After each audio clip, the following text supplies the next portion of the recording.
Kamakailan ay muling nagpakitang gila si Girl Kada Diana Menezes sa isang prestiyosong pagtitipon ng industriya ng fashion at jewelry, ang Maddox Jewelry Fashion Event.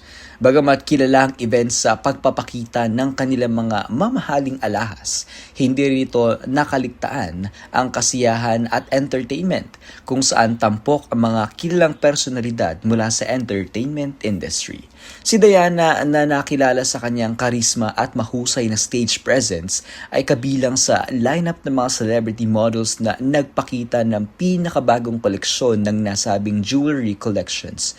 Kasama niya sa runway sina Aubrey Miles, Troy Montero, Diana Zubiri, Ara Mina, Maui Taylor, Edgar Allan Guzman, Desiree De Valle at iba pang prominenteng personalidad.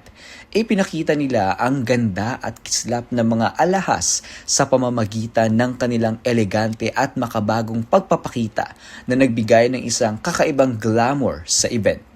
Ayon sa mga tagapanood, hindi lamang ang alahas ang umani ng pansin, kundi pati ang bawat paglabas at pagtatanghal ng mga celebrities kabilang si Menezes.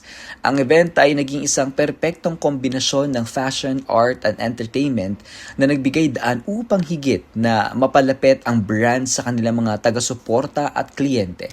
Isa ring platform ito para ipakita ang mga bagong trend sa industriya ng alahas kung saan pinagsama ang elegance, creativity at star power ng mga kanilang personalidad.